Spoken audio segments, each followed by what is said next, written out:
Bonjour tout le monde, bienvenue sur ma chaîne Let's Discuss Books and More. Alors aujourd'hui, je vous reviens avec mon bilan lecture du mois de juillet. Pour ce mois-ci, j'ai lu 4 livres et j'ai malheureusement DNF un 5e livre. Alors le premier livre que j'ai lu, c'est Juste une ombre de Karine Djebel. Donc on va suivre Chloé Beauchamp qui, suite à une soirée, va retourner chez elle. Donc elle se dirige vers sa voiture qu'elle a stationnée quand même assez loin et à un moment donné, elle va se sentir suivie. Donc bien évidemment une sensation de peur à s'installer, elle va commencer à paniquer. Sans aller dans les détails, suite à cet événement, elle va être complètement traumatisée. Sa vie va complètement être bouleversée. À partir de ce moment-là, elle est persuadée que quelqu'un la surveille, elle est persuadée que quelqu'un rentre chez elle, fouille dans ses affaires, déplace ses affaires. Donc elle a vraiment l'impression qu'on l'observe constamment et petit à petit, plus le temps avance, plus la peur s'installe et plus les gens de son entourage commencent un peu à douter d'elle. En parallèle, on va retrouver un policier, donc Alexandre Gomez, qui va se retrouver lié à cette affaire. Donc personnellement, j'ai beaucoup aimé ce personnage. On va essayer un petit peu de comprendre ses difficultés, connaître sa personnalité et je trouve que vraiment il apporte quelque chose quand même d'intéressant à l'histoire. Ce qui est intéressant aussi dans cette histoire, c'est que Karine Djebel, elle va constamment jouer avec nos certitudes. Tout le long, on va vraiment se demander qu'est-ce qui se passe réellement. Est-ce que la protagoniste, elle est vraiment en danger? Est-ce qu'elle va perdre pied? Donc pour être honnête, je suis passée par énormément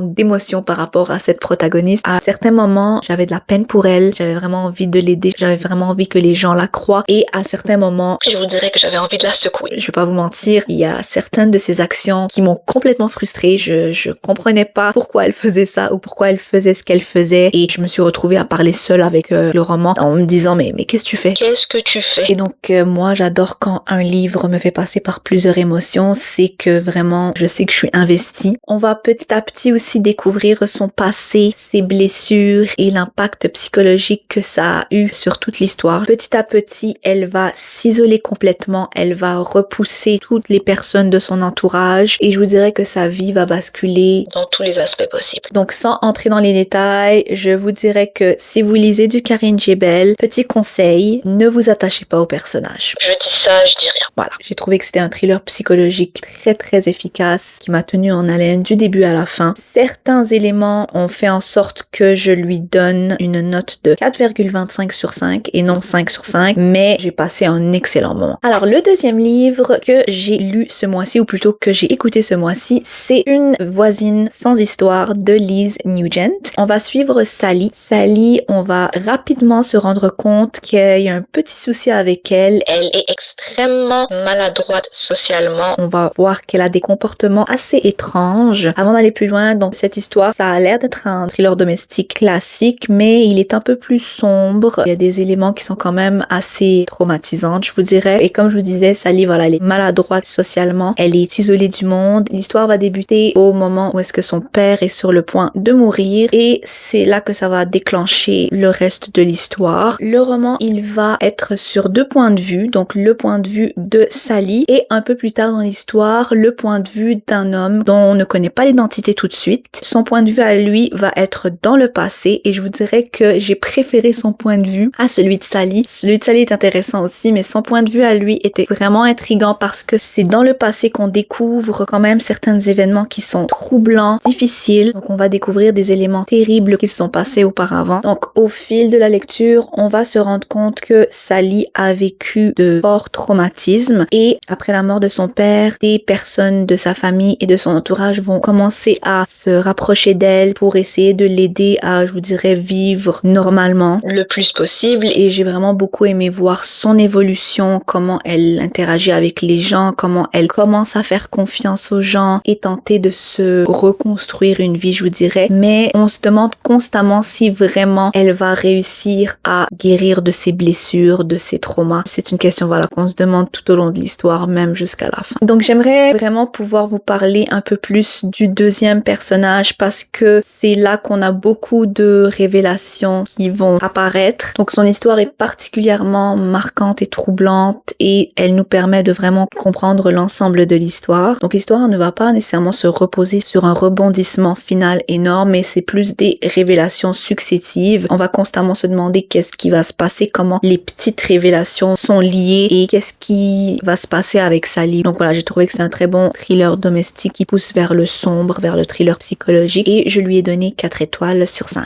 Alors, le troisième livre que j'ai lu, c'est 10 ans noces de sang de Alex Finney, qui est Rock, Paper, Scissors en anglais. Alors, pour celui-là, je lui ai donné une note de 3 sur 5. C'était un bon livre, mais il y avait quand même quelques éléments qui m'ont dérangé. On parle vraiment de mon opinion personnelle. Donc, on va suivre Adam et Amelia, dont le couple bat de l'aile, leur mariage clairement va mal, et du coup, il y a Amelia qui gagne un voyage en Écosse. Donc, elle demande à son mari Adam de l'accompagner pour essayer de rectifier le tir, pour essayer de sauver leur mariage. En parallèle, on va se rendre compte que Amelia, pendant leurs 10 ans de mariage, chaque anniversaire de mariage, elle écrivait une lettre à Adam avec certaines révélations sans jamais lui donner ses lettres. Donc ces lettres, ils sont quand même assez importantes dans l'histoire parce qu'elles nous permettent un petit peu de remonter dans le passé et de comprendre la progression de leur relation. C'est bien évidemment à travers ces lettres qu'on comprend que leur mariage est loin d'être parfait. C'est là qu'on découvre les non-dits, les secrets, les blessures et également les problèmes de confiance qui se sont accumulés. On se rend compte donc que leur mariage est fragilisé et que chacun cache quelque chose à l'autre. Donc sur papier, comme on dit, avec ce cadre-là, c'est le genre de livre qui m'intéresse beaucoup. Le problème, c'est que moi, j'aime que mes thrillers ont un rythme quand même assez soutenu, je vous dirais un rythme assez rapide qui me donne envie vraiment de tourner les pages. Malheureusement, j'ai trouvé que l'histoire, elle a quand même pris un peu de temps avant de décoller. J'ai trouvé qu'il y avait quand même beaucoup de longueur. Allez, on va dire 70% du livre, 80% du livre, c'était quand même des longueurs. Malgré, comme je vous ai dit, qu'il y avait des informations pertinentes ici et là, j'ai trouvé ça un peu long. Surtout les chapitres qui se déroulent en Écosse, j'ai trouvé qu'il se passait pas grand chose. J'avais pas cette sensation de tension qui s'installe, même au niveau de l'atmosphère. C'était censé être un cadre quand même mystérieux, isolé en Écosse et tout. J'ai pas ressenti cette tension, ce suspense. Ce qui m'a manqué un petit peu dans cette histoire, c'est cet élément, je sais pas, d'urgence, on va dire. Cet élément qui fait en sorte que je m'attache beaucoup plus au personnage et j'ai envie de continuer vraiment à lire les pages rapidement. Par contre, ce qui a permis d'avoir quand même une note de 3, c'est la révélation finale qui m'a surprise bien évidemment et qui change un petit peu complètement la façon dont vous voyez l'histoire, complètement la narration de l'histoire. J'ai trouvé ça très très intéressant et je pense que c'est ce que les gens ont beaucoup aimé dans ce livre. Vraiment à partir de ce moment-là, plusieurs choses qu'on croyait ne sont pas nécessairement ce qu'on croyait. C'est ce genre de révélation qui nous pousse à nous questionner sur qu'est-ce qu'on a manqué. Est-ce qu'il y avait des indices qui auraient pu faire en sorte qu'on découvre ça plus tôt. Donc malgré que ce n'était pas un coup de cœur, je trouve que c'était quand même une bonne lecture. Bon, désolé, ma batterie s'est déchargée. Je sais pas si ça paraît dans le cadrage. Donc le 4e livre que j'ai lu, c'est Gramme négatif de Audrey-Anne Fontaine. Donc j'avoue que j'ai hésité à noter ce livre parce que c'est le premier livre de cette autrice et c'est la première fois que je précommande un livre. Donc avec la précommande, j'ai pu avoir une dédicace et aussi un petit signet. Donc c'est très cute. Puis je voulais aussi encourager une autrice québécoise. Donc voilà. Mais bon, je vais quand même le noter parce que sur cette chaîne, je tiens à être complètement transparente dans mes avis. Donc je lui ai mis la note de 3.5 sur 5. C'était dans l'ensemble une bonne lecture. Donc on va suivre Audrey Rose qui est une technologue médicale dans un laboratoire hospitalier. Elle travaille de nuit et j'ai trouvé que le contexte était particulièrement intéressant parce qu'on sort des environnements habituels qu'on retrouve généralement dans les thrillers. D'ailleurs, ayant moi-même un bagage en biochimie et en fait des cours de microbiologie, j'ai trouvé fascinant de découvrir cet univers dans un roman. Donc on en apprend davantage sur le métier de technologue médical, sur le travail en laboratoire, sur l'identification des bactéries et des analyses microbiologiques. C'est d'ailleurs là que vient le titre Gramme négatif qui fait référence à une technique de coloration afin d'identifier des types de bactéries. Et même si il y a un aspect laboratoire, ça reste que c'est totalement accessible à tous. C'est vraiment très très facile à lire. Alors pour ce qui est de la protagoniste Audrey Rose, j'ai trouvé que c'était un personnage qui était quand même assez sensible. J'avais l'impression qu'elle était constamment en quête de reconnaissance et cherchait constamment à prouver sa valeur. Donc ça c'était pour un petit peu comment j'ai perçu le personnage. Donc l'histoire, dans le fond, ce qui va se passer, c'est qu'une de ses collègues, Camille, va mystérieusement disparaître et Audrey Rose va se retrouver impliquée dans la recherche de son amie, de sa collègue plutôt. Donc elle va se retrouver un petit peu au milieu de l'enquête avec un enquêteur qui a été assigné. On se rend compte rapidement que son investissement malheureusement à elle, par rapport à cette enquête, elle est un peu plus que de la simple curiosité. Comme si résoudre ce mystère était comme une façon de se prouver quelque chose à elle-même. Ce que j'ai trouvé intéressant avec ce roman, c'est que on aborde l'aspect du travail de nuit et de ses conséquences. J'ai trouvé ça très très intéressant. On ressent très très rapidement l'isolement de ce mode de vie peut entraîner le décalage avec le reste du monde, la fatigue, la difficulté à maintenir une vie sociale. Tout ça, la protagoniste le ressent bien. Et plus l'histoire avance, plus elle s'isole et plus on sent que ses actions sont influencées par son état psychologique. Et je pense que l'autrice, elle a vraiment bien réussi cet aspect de l'histoire. J'ai également beaucoup aimé l'humour de la protagoniste. J'ai trouvé que elle avait des discours quand même assez drôles malgré l'univers sombre et psychologique de l'histoire. Ça a ajouté un élément de légèreté dans l'intrigue. Également, quelque chose à prendre en considération, c'est un roman québécois, donc il y a certaines expressions québécoises, mais bon, pour ceux qui comprennent pas toutes les expressions, une petite recherche rapide, mais ça ne va pas vous empêcher de comprendre l'histoire. Maintenant, les points qui m'ont un peu moins convaincu dans l'histoire, je vous dirais que l'enquêteur ne m'a pas vraiment convaincu. Il était quand même assez absent. Il n'y a pas eu de profondeur dans sa description. J'ai trouvé que c'était, voilà, un personnage qui était peu développé, un peu ennuyant. Et au niveau du rythme de l'histoire, j'ai trouvé un petit peu qu'à certains moments, il n'y avait pas grand chose qui se passait. Donc, comme je vous avais dit, j'aime bien quand les romans ont quand même un rythme assez rapide. J'aime bien les thrillers qui ont des chapitres courts. Celui-là, malgré qu'il n'est pas long, il n'y a que 11 chapitres, donc les chapitres sont quand même assez longs, ce qui fait en sorte que t'as pas cette sensation de allez, encore un chapitre, allez, encore un,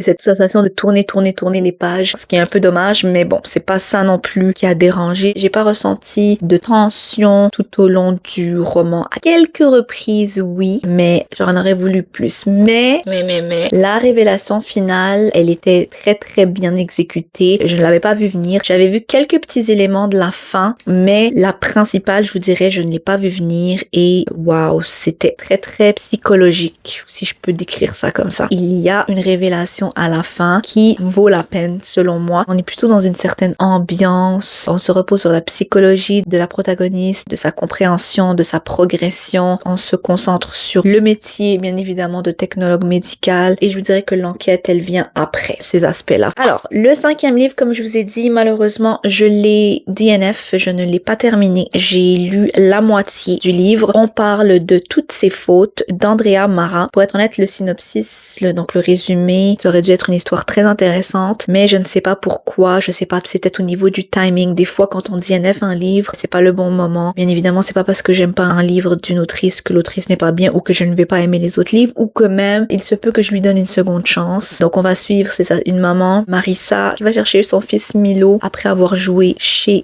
un ami. C'est la mère de cet ami qui avait envoyé un texto à cette maman avec l'adresse et tout, afin de lui proposer que Milo vienne jouer avec son fils. Quand elle va pour aller chercher son fils, eh bien, son fils n'est pas là et la personne qui lui répond, c'est pas la mère de l'ami. Quand elle envoie un texto à la maman pour lui dire il est où mon fils, elle lui dit qu'elle lui a jamais envoyé de texto et bien évidemment, la panique s'installe. Le Milo, il a disparu. Là, le but de l'histoire, c'est de découvrir qu'est-ce qui est arrivé à Milo. Et comme je vous ai dit, je ne sais pas, est-ce que c'est au niveau de la plume de l'auteur? Je sais pas, j'ai trouvé ça lourd. J'étais pas intéressée. Au niveau des scènes, comment ils étaient faites, malheureusement, ça n'a pas cliqué avec moi. Je vais peut-être lui laisser une seconde chance la prochaine fois. Et justement, dites-moi en commentaire, est-ce que vous pensez que ça vaut la peine de le continuer? Donc on verra. Je vous donnerai des nouvelles par rapport à ça. Donc voilà, c'est ce qui conclut mon bilan lecture du mois de juillet. N'hésitez pas à me dire si vous avez lu un de ces livres ou plusieurs de ces livres et me dire qu'est-ce que vous en avez pensé, si vous avez aimé, si vous n'avez pas aimé, pourquoi. Donc j'ai hâte d'échanger avec vous et on se retrouve dans une prochaine vidéo très bientôt.